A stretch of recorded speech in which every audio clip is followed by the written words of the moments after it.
Welcome back to Be the Change podcast with me, Stephanie Howlett, CEO of Diversity NL.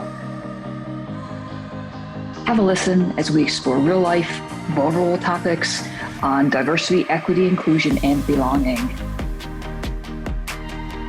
Become awakened, create culture of inclusion, be brave, have impact by being an ally.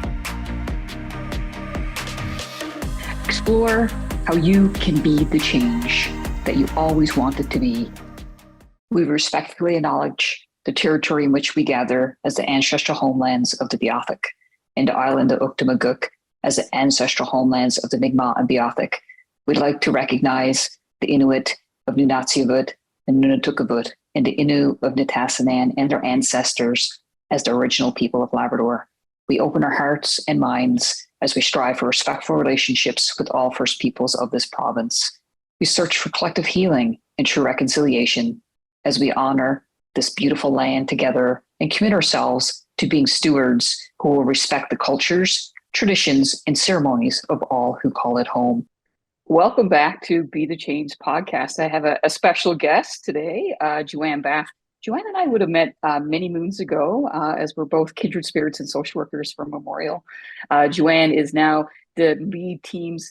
You're committed to advancing life-changing health research and care in the Maritimes and across Canada and beyond. And you have more than 20 years experience being a philanthropist, and certainly within health and within research fields. And having your knowledge, I think, on this podcast and us looking at women's health is a really big piece. Of course, you hail from small town Newfoundland. And of course, with those are strong values of community connection, genuine relationships, and all those fantastic things. I know in your career, you've been involved in many, many different endeavors, from larger corporations and foundations to, your work with IWK Foundation, and looking at all those things in between. Folks can read your fantastic bio, by the way. It's massive, and it's really to me to see how a social worker, like what you could become in those things, because we think that you're kind of within social work, frontline social work, for doing that, but you've done so much more. So kudos to you, and been involved in Sandpiper and all different sorts of ventures and avenues, which we don't always think about when you come from the social sciences. So let's get into a little bit about you and women's leadership and the journey that you've taken. So we'll start wherever you want to start to. Thanks for having me. I really appreciate you having me. And I think it's, it's really interesting, as you said, coming from social work and you and I being a class apart in our tiny little building on campus, and becoming a CEO of a medical research foundation. Coming from small town Newfoundland, I never imagined that I'd be here, that I'd be investing in things like Sandpiper Venture and focused on women's health and women's leadership. I grew up in Lassie, beautiful little town on the northeast coast. For your listeners, you should absolutely go there. There's a new inn. There's a summer crab fest. Like, you absolutely should go. The hills look like Ireland, and we have all the icebergs. So go to Lassie. The people are wonderful, and truly, as it says there in my bio, it's given me a real basis and a real grounding, and the ability to, as a leader, be really vulnerable and real. Like, I know people throw around the word authentic. It's more about just being really real and vulnerable, and not being worried about oversharing with your people, letting them see who you actually are and what your weaknesses are and how they can help you overcome those weaknesses has really been at the core of who I am as a leader, and being really compassionate and connective with the people I work with, and knowing that I serve them and I'm there to help them. And a lot of that comes from being a rural Newfoundlander, and having a mom who gave so much to others. And I think that's one of the ways you and I connected. Was I'd written a post on LinkedIn about my grief from losing my mom and what that really gave me. Like, really looking at, it took me 3 years to be able to look at what that gave me, because I was very angry for a while because she was such a gift to the world. But her strength and her commitment to those around her really has stuck with me and really taught me how to be a really strong leader. And that's why I believe that we have to support more women in leadership roles. And looking at the lens of women's health and how that impedes our economic growth personally, but also as organizations. I don't think we're taking advantage of the opportunity in women's health to expand, revenue generation. Frankly, it's a moral imperative we do better for women in health, but there's also massive economic opportunity, and there's loss right now that we're not recognizing because women are kind of newish to the workforce compared to men. There's still so much more we can do to forward women's leadership abilities in the workforce. So I guess that would be my little intro, and just to touch on my background. I did study social work. I studied social work because I needed a job. I didn't want to work in a fish plant. That was my life's goal. I saw my mom work in a fish plant for 28 years. And I really respect that work. It's important work. It's the core of what Newfoundland is. But I couldn't see myself working 12-hour shifts overnight. Like, I didn't have the strength she had to do that. I would be froze if I did that. So I wasn't going to work in a fish plant. My first job was unloading crab boats, and I just needed to do something better. And I was really focused on impact and humanity. And social work was a really good route. I practiced for 4 months and then another 4 months, and I didn't love it. I immediately saw that I was going to be burnt out by my utter compassion and eagerness to change the world, and knowing I couldn't do it within the constructs of bureaucracy and government. It wasn't for me. So that's how I ended up in a philanthropic path with the amazing Boys and Girls Clubs of St. John's and Buckmaster Circle, Mundy Pond. Met so many amazing people there committed to making the world better, and fundraised. And I didn't know what fundraising was. I read Fundraising for Dummies, which is actually a really good book I recommend to anybody. There was no training budget. So I read Fundraising for Dummies and fell in love with the world of philanthropy and how you can create a social movement by introducing those with some capacity to give, whether that's $10 or $1 million, to a really impactful social profit cause. And so that's been my path for about 23 years. Amazing. That's a whole lot of good work. And a pivot, by the way, a massive pivot. Yeah, totally. Because I think a lot of us fall into areas of, okay, I got this training and I'm kind of locked into it. That's sometimes the mindset that holds us back, but we're not. Like, there's so many different things that we can gain from having different degrees, how we can pivot ourselves and prove ourselves forward. I mean, you're living proof of like how we can do things differently. I'm just looking back at your bio. So you've unlocked 1.5 million from 8 partnering organizations during the pandemic. Like that was easy, right? Yeah. You know what? Surprisingly, it was actually beautiful. It was actually a beautiful story of, me looking at our budget at DMRF and saying to my team, like, do we have any money we can move into this? We really have to shift right now, pivot, as you said. And we pulled together some money. And then I called the Dean of Medicine and said, do you have any money? And he said, yeah, I've got a little bit. Let me call Nova Scotia Health. And he called Nova Scotia Health. And then we called Research Nova Scotia and IWK. And I'm trying to think of the other, Dartmouth General was in that. So there were like 8 partners that, honestly, it was like in 3 days, we all went, well, we got to do something, not only to help, the issues of the pandemic and COVID, but also because we had researchers who now couldn't get into their labs, and we didn't want to lose the momentum of their research build. So we wanted to keep employing their students. And so that was it. Finding the money wasn't the hard part. Deploying it, because we received 150 applications for the funding, and we had an amazing scientific advisory council that had to review all of those proposals and choose the grantees. And that was the hardest part, is who to say yes to and no to, and who had the best opportunity to kind of win in the research. And it was that was the hard part, but it was a wonderful, beautiful example of people being able to get out of their way, move bureaucracy and red tape aside for the greater good. And that was a beautiful experience. I bet it was. Yeah. Let's lean into, I guess, a little bit of women's issues, grief and loss. And I mean, they're massive. They're just not little. Like we could spend hours talking about these, as we know. But looking at how these things have, I guess, impacted your life and what it looks like.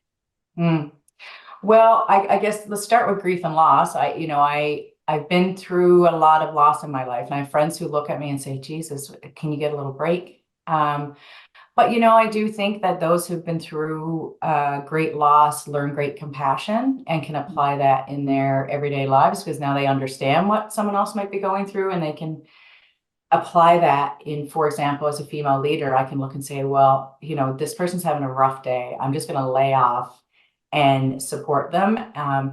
So you come to understand people a little better. But, through, I guess, pre-pandemic, my husband and I went through 2 rounds of IVF that were unsuccessful. And then my mother was diagnosed with leukemia like February 28th, 2020. We moved her and dad from Newfoundland because my sister just couldn't manage her care with her own 3 kids. And so we moved mom and dad. My mom was dad's caregiver here. They moved in with my husband and I, and we were locked down 15 days later. We managed her leukemia treatment over that time. And I'm really grateful that I had a full year with her. I hadn't lived with her since I was 17. And I'm really grateful I got to take care of her and do really just fun things. Like we just watched a lot of movies together and hung out and played trivia online. Like it's the little things that, and she loves good trivia. So we just really found the joy in it. Unfortunately, she did find remission through really hard work, but she got an infection and it took her life. And that was, for me, life shattering. I thought that I would outlive my mother. I never, honestly, my grandmother lived to 96. She was healthy till like 3 days before she died. I thought mom would outlive us all, but leukemia came out of nowhere. And during the pandemic, it was really hard to manage the healthcare system. And, everyone was doing their best, but just managing the healthcare system and was really tough. So we lost her, unfortunately. So I've dealt with that. And then during that same time, we were coming to terms with being child-free and what that meant for us. And also, I had just become the CEO like in January of that year. So first time CEO of a medical research foundation with a board of 16, complex partnerships with Dalhousie and the deans in those faculties, a $90 million endowment, and funding really critical research. So really important that we're raising a lot of money and we're making really good decisions on where that money goes. So a lot of responsibility and weight. And then at the same time, the IVF really triggered a major flare of my endometriosis. And so all of that coming at once was a bit much. I really didn't get to process any of it at all, because you're having to go to chemo appointments and then come home and get on a board meeting and then manage, with a heating pad on your stomach. So it in some ways it was a gift that I was at home, because I could have loose pants and a heating pad on my stomach and swallow a bunch of Advil to try and get through the day. But I won't lie, like being a CEO with a chronic pain condition, and my endo is stage 4, which is the highest stage. It's deep infiltrating in multiple organs. And so my pain was head to toe every day. It's in my armpits, behind my knees. It's not just a pelvic condition, bowel pain, bladder pain, shoulder pain, stomach pain. It was everywhere. And Advil did nothing. Advil Tylenol was like my candy. And it really didn't take the edge off. So I would have to go to board meetings and try and be very articulate as a first-time CEO, a female CEO, an internal candidate, trying to prove myself with a group of very wonderful, influential, strong-minded board members. And it was hard sometimes to stand up in those board meetings and not want to pass out or throw up from the pain. And no one knew it. I didn't tell anybody. I didn't tell anybody because I didn't want anyone, my staff knew, but I didn't tell most people on the board. I just didn't want people to think that I was a weak woman. I'll be honest. Like I don't know that it was the right approach, but it was the approach I took. And so, I'm become very passionate about the fact that women's health has been ignored in the research system. Very, very few dollars go to conditions of women's health, especially conditions that lead to disability versus death. So breast cancer and ovarian cancer have gotten a lot of research funding. Endometriosis, PCOS, fibroids, not so much. And, Not only that, there's sexual and reproductive health, but then there's also conditions that affect women differently or disproportionately. Like heart attacks present differently in women, but all of our research was done on men in the early days. The dosage for most meds we take was based on a man's body, not a woman's. And women were only introduced into clinical trials in 1993. I mean, I was 9 then. I'm 46 now, but that's not that long ago, really. So there's just so much we don't know about women's health. And so research is one thing, data is another. Research dollars going to support research commercialization in women's health space. And then also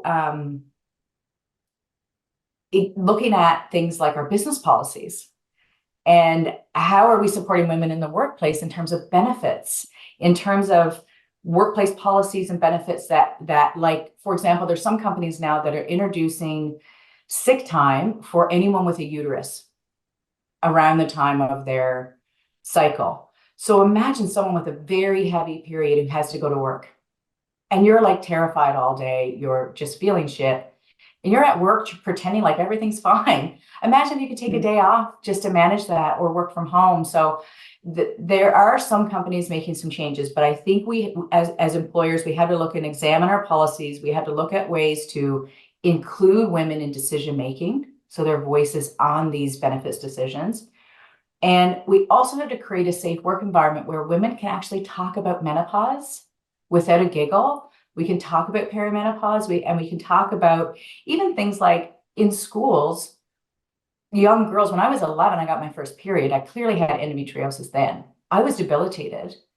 I would miss school. Boys weren't missing school for their periods. I was missing school because I was in so much pain. So I just think we are starting to talk about it more. People are more comfortable talking about their periods and menopause and perimenopause, but all of those things and also specific health conditions like endometriosis do hold us back from being productive, not only in the workforce, but at home, in our community, in however you choose to show up in the world. I just think that having these dialogues and conversations are really critical. And not only because it's a moral imperative, that hands down, I believe, but also I just read a McKinsey report that said that women spend an average of 9 years of their life in disability from a variety of health conditions. And they actually outline in the report the ways in which we can address that, such that by 2040, we could have an economic impact of $1 trillion. So it's not only the moral imperative, we're actually missing out there. We're missing out on femtech startup, for example, because there's not enough money, not enough venture capital funds going into that space. So, I layer all that back to my grief and my pain and my endometriosis, but it takes an average of 9 years to be diagnosed with endo because women go to the doctor, they say they're in pain, and for some reason it's okay for a woman to be in pain. But if someone broke their leg, we're all over it on the pain meds. But with endometriosis or some other pain condition, it's like normalized for women to feel pain. So I just think there's so much more we can do in terms of supporting women in the workforce and also investing more in women's health research. So, Joanne, I guess looking at policies, I had a great conversation the other day that there are some organizations that are starting to look like a menopause policy. It's just like, wow, this is where we need to get to. Like, what are the policies that we need to have? Because 50% of us identify as women or have a uterus in the workplace, but we're not really talking about how do we help women, move ahead, continue to be in the workforce, continue to be productive members, and just, adding to our leadership teams. Like, what does that look like? So, like, different things that we can add and normalize. Like, few people talk about endometriosis in vitro because it's one of those where we, because you and I have been through some of these things and it's painful topics. And a lot of people are going through infertility. I think it's 1 in 6 is the statistic now. Yeah. So, like, normalizing some of these conversations of these are the struggles we're having in workplaces. So when you look at glass ceilings, of course we're being held back because all of these things are impacting us as within the gender identification of those of us as females, gender diverse, because these are the struggles that men don't have to go through. I'm thankful that they don't, because if we all had to go through it, like what would workplaces would, I don't know, maybe there'll be more empathy. Maybe, I don't know, maybe it'd be better. I don't know. But like, on Yeah. the empathy scale, maybe it would be more empathy, Yeah. because like, those of us with a uterus, I like the phrasing of that, by the way. I'm going to use that from Mhm. now on, Mm, because it includes, everyone, right? exactly. That identifies as female. So just looking at, like, how can we actually create change and create Mhm. conversations in workplaces that are impactful? Yeah. I think a part of that is, like, for me, I've always had a coach, and weirdly, all my coaches have been men.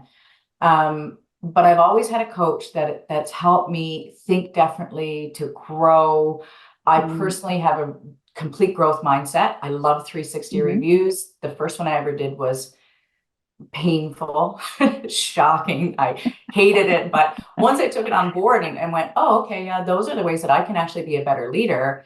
Then every second, third year of my career, the last 23 years, I've done a 360 with an external person who's interviewed people and collated results. And I've learned a lot about my leadership style from that, and what a feminine energy brings to a leadership table. And I was with the Dow Medical Research Foundation for, I think, 7 years.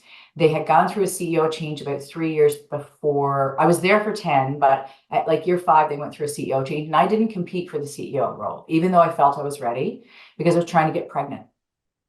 I was like, if I've got to do IVF, I don't want the stress of the CEO role for me to ever blame that for not having gotten pregnant. And so I didn't compete, put my head down, did my job, raised a bunch of money, did really well, outdid my metrics, but stayed pretty low key. And then when the CEO job came again, the board agreed to interview me, but I felt that it was out of obligation, because I was an employee, a loyal employee who they thought would be pissed off if they didn't get the job. So I hired a coach, actually, to coach me on how to brand myself as a woman. And I hired an older white man to help me get in the head of what others in the workplace need me to be. And he was wonderful. And so he helped me create this brand of my leadership. And my leadership is a real mix of trust, compassion, vulnerability, growth mindset, being quite cooperative and participatory. Like, I really want people I work with to feel valued. I want them to see their purpose in what they're doing. That was really critical for me. Easier to do in philanthropy than for profit, that you see what you're doing for the world. But I really wanted people to every day wake up and go, wow, this is killer work. I'm excited to be here. And also, I really tried my best to actually listen for, like, you can, as they say in Newfoundland, listen for the sake of your ears. But I really wanted to hear what people needed and try to address it. But that being said, I had some really strong mentors early in my career that, again, were male and focused really on objectives and outcomes and KPIs. So I infused the two together so that we could achieve a lot for the great mission we had, but that we liked coming to work and we liked seeing each other and we had fun. So I think, what I take from all that is that the reason I got into this business is I want to help other leaders, definitely female leaders, grow and learn how to find their place when, like, a lot of times men are sizzle. They know how to brand themselves. They know how to talk about what they're good at. And a lot of women just do their thing and are killing it quietly, And I think there's a way for us to rebrand ourselves individually and talk about what we're bringing to a workplace and why we're a strong leader. And I want to work with more women doing that. Like, that's one of the things that I'm really keen to do, is to work with leaders to really show up in a very real, vulnerable way, but also in a way that's entrepreneurial and really, has a growth mindset for the organization. And I think that's how, as women, we can learn, we can win in terms of growth in executive positions. Great points. I'm just thinking about all those different things combined as, I guess, as a newer entrepreneur within the past 4 years of Mhm. how we show up and the way that we show up. And of course, it looks different from year 1 to year 2 to year 3. You know what I mean? Like, so we're forever building that, as you said, the growth mindset and what that looks like. And I wonder if some of that is not the way, like, I'll be honest, the way that we're raised to be Yes. as genders, like, Yes. is it we're not applying for the leadership positions because we feel we're not good enough, that we feel that, Yep. we have those insecurities. We're not branding ourselves as leaders. Mm-hmm. Like what's that all about? Yeah. Any thoughts Yeah. around that? Because I mean, like we're not to where we need to be when 98% of the CEOs are, white cisgender males. Mm-hmm. Yeah, that exists in the philanthropic space too, surprisingly. Like I saw that it was easier for a man to be promoted than me. And I'm gonna be honest, I was very good at my job. I was raising a lot of money.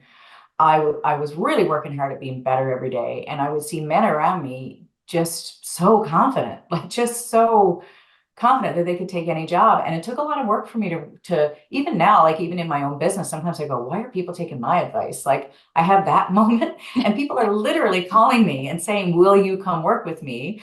And I still have moments. And I do think like, growing up for me in rural Newfoundland, it's very traditional. Women mostly, when I grew up, stayed at home, men fished. And, my home life was very much that my mom served her husband. Like that was very much our culture. And so I had to overcome that. And even now, like when I'm in a room with a man, I actually had a professor in social work. I'm trying to remember her name, but she told me to take up space. When you sit in a boardroom, put your papers out and put your shoulders back and put your elbows out and take up room on the table. And I do that every time I walk in a room. And it actually really changes how people speak to me, how I speak to them. Instead of me, like the old me would be like, please don't look at me. I really just like open up and show up differently. And I'm not scared to say the wrong thing. Like men say the wrong things often and they're not called on it. So I'm not so scared to say the wrong thing. Women are held to an unfair standard a lot of times. I felt that as CEO that I was being like, people really wanted me to be perfect. Some of that was put on myself, but I also recognize that there are many other factors that exist, like race, that give other women even greater disadvantage. So they've got further to climb. So I just think if there's anything we can do to help others level up, to give them the inside scoop, to share, like, I've been there, I've done this, here's a little tip. I'm all about it. I'm all about helping other people grow and hack the system. I just think we've got to be in it together. And as kooky as that sounds, I do believe that we can help each other as women grow and evolve. And women's health is one of the pieces of that, really putting a focus on that and investing in things personally that help women-led businesses and help to focus on the women's health question. I'm glad you brought that up, the intersectionality, please. Mm-hmm. We're taping this and it is Black History Month, and Yes. the intersectionality piece is massive. So people think women are women, and no, you're not right when you say that, because there's so many different layers. Kimberly Crenshaw introduced, the whole idea of, intersectionalities to us and what that looks like, because for all of us, it looks different. On the surface, people might say, women, all need the same things, but we don't. It's different. It's different for all of us. There's pieces that are similar, but it's quite different for all of us. And, like potentially you could get through a door before I can because of a presentation, right?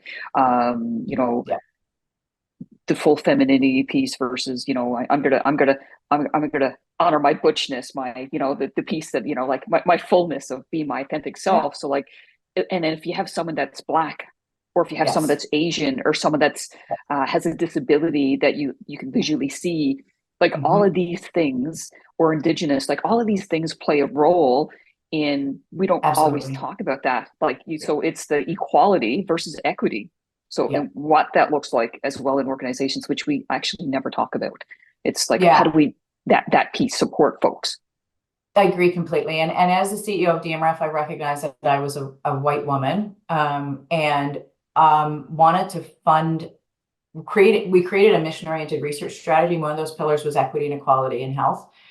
And I recognize that as a woman, I've got a certain perspective, but I don't have the full story. So I engaged, for example, a number of our Black researchers and a number of our Indigenous researchers, and we had a donor give us an estate that was $1 million, and we could use it how we saw fit. And so we just said, well, we're going to use it in health equity. So I reached out to our Indigenous research group and our Black research group and just said, where should this go? Tell us.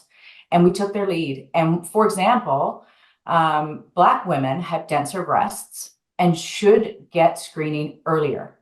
But our healthcare system doesn't acknowledge that. They don't allow early screening. Like, it's the same as every other woman. And so what we created, and I don't know how this project's going, I'd like to know, what we created was a mobile screening unit that would go into communities and allow Black women to be screened earlier than 40. Because the incidence of breast cancer is very high.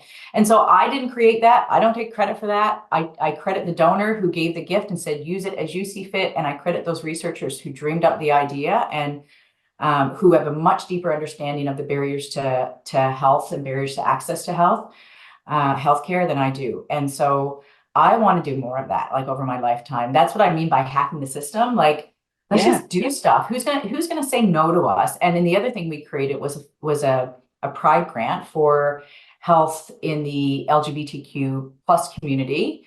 And we also went to, the Pride committee and said, what do you need? We went to some of our researchers who focus on queer health and said, well, what do you need? And so we did a granting competition and funded research in that area. But again, we weren't the experts, so we weren't going to pretend like we knew what needed to be funded. And I think that's the key, is to actually go to the communities and say, here's a resource. How are you going to use it? Now, that doesn't mean they shouldn't report back on outcomes and impact, but because then if you report on outcomes and impact, we can get more funding. But that was one of my favorite things that we did when I was at DMRF. And I think you constantly have to have that lens, because we all get caught up in our own pain and our own suffering. And if we take a moment to look around, a lot of other people are suffering. And if we can play a role in helping them, it will help us heal.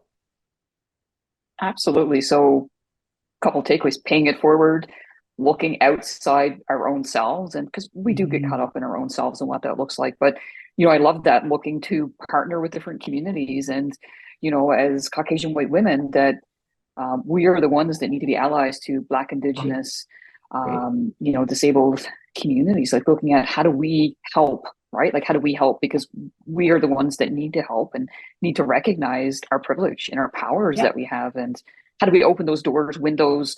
How do we make those introductions? How do we literally be there for people? Yeah, and use our privilege for good. Like, how do we lend our privilege to a project or some other, thing that's happening? How do we lend our privilege so that thing's more successful? I try to do that. I don't have clear formulas on how to get there, but I'm always looking for that opportunity. Absolutely. So let's tie back in before we end, all about some messaging around how you've gone from, I would think, taking your grief and impact that into creating leadership and opportunity. Yeah. I when we lost Mom, when we had to accept being child free, and then my organization merged with another organization, and I grieved that loss significantly. I loved that organization, the people in it. I took a year off. I took a full year off, and my husband did too. And we traveled, and we took 5K walks every day, and we ate really healthy. We just really went in on taking care of ourselves. And it allowed me the opportunity to examine what mattered to me. Because like you said, when you go to university, you do social work degree. Okay, great. Now I need a job in government. Okay, perfect. I'm going to do this for the rest of my life. I never stopped. Because after I left social work and went to Boys and Girls Club, I needed money. I needed I didn't come from money. I'm not going to inherit money. So I need to keep working. So I just kept taking jobs, and there were good jobs, and I had great growth opportunity. And the IWK hired me on Upside and taught me everything. But I never took a breath to sit back and go, what matters to me? What do I actually want to do? How can I make money doing something that fires me up? And it was a massive gift. I took a I negotiated a package when I left Dell Medical Research Foundation. In the merger, all of our staff were promised jobs. I thought it was best for me to walk away. And it was an absolute gift. And some people see those packages as pain and they've lost something, but I really just took it as a gift for me to be able to examine what mattered to me, what I cared about, and then recreate it by starting this, investing in sandpiper venture and starting this consulting firm and getting involved in a couple of boards. And I've just re-examined what really matters to me. And all of that grief has taught me a lot about who I am.